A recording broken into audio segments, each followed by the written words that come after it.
Hi, Core. Yeah, it's me. I'm about to start on the Gone Girl review, but I really think we should mention the female nudity or lack thereof in this film because it was ridiculous. I don't care if the feminists come after me. It's a good point, you know.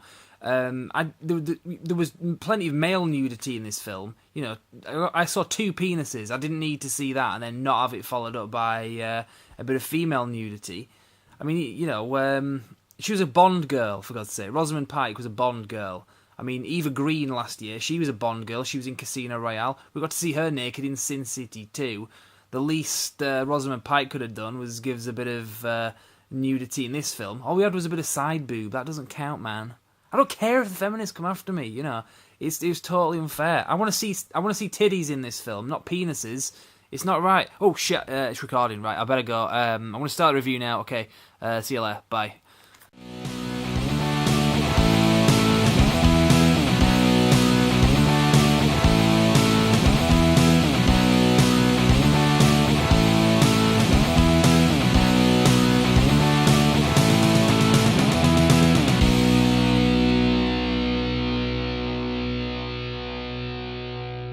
Hello and welcome to Brand X Reviews. Today I am going to be talking about the Gone Girl Blu-ray. Now this is a film that I went to see in cinemas last year and I didn't want to talk about it really back then because I didn't want to get into major spoilers. And I find it hard to review a film without giving away spoilers. So it can be kind of frustrating as well because you want to say something kind of fundamental about the film, particularly something like this. But you kind of have to bite your tongue. So I'm not going to do spoilers in this one, but I can talk about the Blu-ray anyway, and I guess I can kind of cover the film. I also want to do this just as well. If anyone hasn't seen this film, definitely watch it. I think there's something in this for everybody. It's quite a long film. It's about an hour. No, sorry, not an hour. 2 hours 20, something like that. So it's quite a long film, as you would expect from David Fincher, the director. A lot of his films are quite long like this. But it's a very much a slow burner, is this film. There's just something about the pace of it. I don't find it boring. I can see how some people might, but I think generally this film did very well last year. It was very well received. I do remember it wasn't particularly at number one at the box office in America for all that long, but it stayed in a top 5 particularly. I think a lot of that was repeated viewings as well because, like I said, I went to see this at the cinema about 4 months later. The film came out and I wanted to watch it again. Now I would say this is, of the films I went to see last year, granted I probably went to see a couple of dozen films, so not everything that came out. I'm sure there were better films. I've heard films like Nightcrawler and stuff like that were better, but this was the best made film I saw last year. Now, it's not my favourite film of last year. I prefer superhero films, that kind of stuff. But this was one that really impressed me in terms of just the way it was made and the acting talent that you saw in this film was really good. There's a lot of talk about this film getting Oscar nominations. I don't really follow the Oscars. I don't think it's a very fair system that they have, but yeah, I can certainly see it being something that would be get awards or at least nominations. Particularly Rosamund Pike, the actress in this that plays the girl, as in Gone Girl. I didn't even know she was that great an actress. The films that I'd seen her in were kind of like the Die Another Day, the James Bond film, and there's one called Surrogates as well. I haven't really seen her in much else. I'm sure I have, but nothing that springs to mind. So she's never really left a major impression on me. But in this film, she has now, seriously, to the point where I'm not going to be able to watch a film with her again without thinking of her performance in this, because it's that great. So, as I say, I'm recommending that if you haven't seen this film, do watch it and avoid the spoilers as well, because the mystery in this, and like I said, the pace of it, the way it is a slow burner. To see this for the first time, I'd love to watch it for the first time again. But it's got good repeated viewings as well. It's the second time I've watched it now since having seen it at the cinema. Now, one thing that is disappointing about this film, the Blu-ray in particular, is the extra features. Shocking! Seriously, there's no excuse. Special feature, commentary track. Look at that. That is mental. It's not just me saying that. You can see for yourself. That is insanity. This is Blu-ray. There is no reason, there is no excuse for them to just put a commentary track. Where's the deleted scenes? Where's the making of stuff? You know, I like stuff like that, and I would particularly like to see stuff like that in this. I would love to see, more. Like making of documentaries, people talking about it and stuff, because, I don't know. I'm just like that. A lot of people are. I mean, seriously? DVD, I can understand that. One disc DVD. But a Blu-ray, that is mental. So really kind of disappointing there. Having said that, there is an extra feature to this, which isn't something that actually comes on the disc or some, software basically. You get hardware extra features with this, which is what I mean by that. I'll be more specific if I can get the bloody thing out. You get this really cool book with it. I know this film is based on a book. It's not the book of the film. It's in the film, the girl, Gone Girl, played by Rosamund Pike. This character called Amy, and her character is somebody who grew up and her parents were children's book authors, and they wrote about a fictional character based on her, same name as well, called Amazing Amy. So you actually get this book that is kind of what you see in the film. It is basically a kid's book. In fact, I'll go into it. As you can see, the kind of thing where you have like picture and writing, that kind of thing on it. And it's a story about Amazing Amy. And if you've seen the film, you'll understand the kind of the content of this. So it's a really nice thing to have. I've actually read it, and it is just a kid's book. There's nothing like macabre about it, given the context that it's from a film that has isn't a macabre film, but it's got maybe one scene in it that is.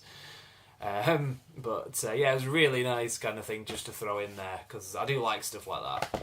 Now the cover as well, you obviously get the thing here, the digital thing. I don't know anyone to read my code off there and steal the film off me, but the box is quite nice. You can see there, it's got that on it. Give you a close look there. So that's quite impressive as well. Like I say, it's just the extra features, shockingly low. It's one disc, as I say. If it was two disc, that would be kind of weird, because all you have is the film and the commentary track. So there you go. Now, as I say, I'll kind of, again, without giving any major spoilers, it's not a macabre film at all. It's very much just about characters and intrigue. There is one scene in particular. I'm not going to tell you about it. You can kind of see it coming. You know at that point that there is something about to happen that's kind of going to be sick. Particularly if you've seen David Fincher, that's the director. If you've seen his films before, you will kind of come to expect this kind of thing. And I'm a big David Fincher fan. I know I think he started off doing music videos for Nine Inch Nails. I think he did like a Madonna one, maybe even a George Michael one as well. I seem to remember somebody saying that to me. But he went on to do films like, he did Alien 3, which is a film that some people hate, some people love it. I love that film personally. I think it's really good. I think it's a really good sequel. I can see why people have problems with it, but anyway, we'll save that for another review. In fact, my next video, I am going to be talking about the Alien films, so kind of nice little lead into that. But he did other films as well through the 90s, like Seven with Brad Pitt, and also Fight Club, again with Brad Pitt. He's done others in more recent times. They've got more recognition, like Social Network, which was a really good film, and I think it won an Academy Award. I can't remember. I know it did for the score that Trent Reznor from Nine Inch Nails did. In fact, Trent Reznor does a lot of his scores. He does the score for Gone Girl as well with Atticus Ross, who also did the score for The Girl with the Dragon Tattoo, which is another David Fincher film. So again, a lot of those films are quite kind of what's the word I'm looking for? They're just gloomy, basically. They're just very dark and kind of in some cases gothic. But this film isn't really like that. It does have, like I say, one scene in particular which is pretty bloody, but I'm not gonna tell you what that is. So that's just what to expect here when you're going into this. So don't have much else to say. I haven't read the book. I do understand that the author of the book recently said something about they'd be happy to do a sequel to the film. I think that's what they said, that they would be happy to write the sequel to the film, even though they wrote the book. The film does certainly end open to a sequel. That's the other thing that I think may have disappointed a few people about this film. I loved the ending to this film. I thought it was great, but I think to certain other people they would just think, what, that's it? What happens next, kind of thing? Because it does just kind of end like that. But I think the second time round, particularly when you know how it's going to end, it's a great ending. And in particular, I've been kind of pestering my core reviewer at Brand X Reviews. The core, If you've seen the other videos, you'll know who he is. I've been kind of pestering him to watch this and just saying, yeah, seriously, get it watched when you get a chance. It's only just recently been released, so he hasn't had a chance to, granted. He's probably going to have a go at me for saying this, but I don't know if it's the kind of film he would like, because Core, you tend to be into films where there's explosions and bombs and superheroes and masks jumping off rooftops. There's none of that in this. It's just a film. It's just a normal film. So I don't know if you'll like it, but if you do like films where there's not a lot of action, a lot of stuff going on, but just kind of the pace, kind of slow and just kind of pulls you in, and then just kind of ends, and there's no actual finale as such. If you just like films like that, yeah, go nuts. A lot of people do like films like that. I certainly do. But if you don't, you're just going to, oh, it's crap, it's just a rubbish ending.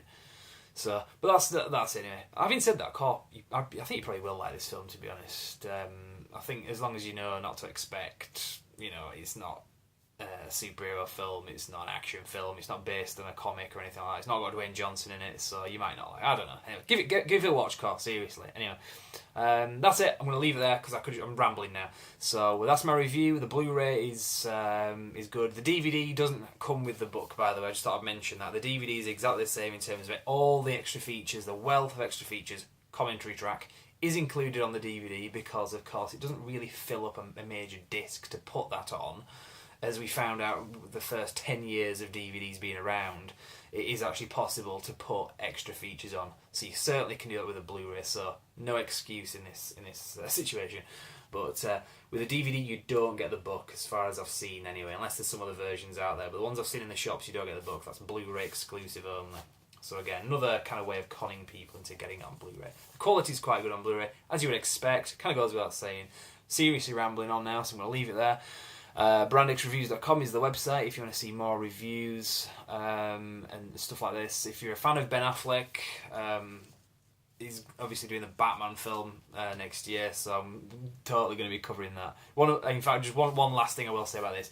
Ben Affleck is getting big, seriously. You see him in this film and he's like huge, and he's gotten even bigger for Batman film as well, so that's going to be quite interesting. But as I say, brandxreviews.com, that's the website. You can subscribe to us on YouTube. You can got a Facebook page as well. But it's all accessible. If you go to brandxreviews.com, there are links on there. There's all the other videos we've done, and you can bookmark it, all that stuff. So cool. Right, I'm going to leave it there. Thank you very much for watching. Nick Dunn, you're probably the most hated man in America right now. Did you kill your wife, Nick? Everyone told us marriage is hard work. Not for me and Nick. As you all know, my wife, Amy Elliott Dunn, disappeared 3 days ago. I had nothing to do with the disappearance of my wife. I have nothing to hide.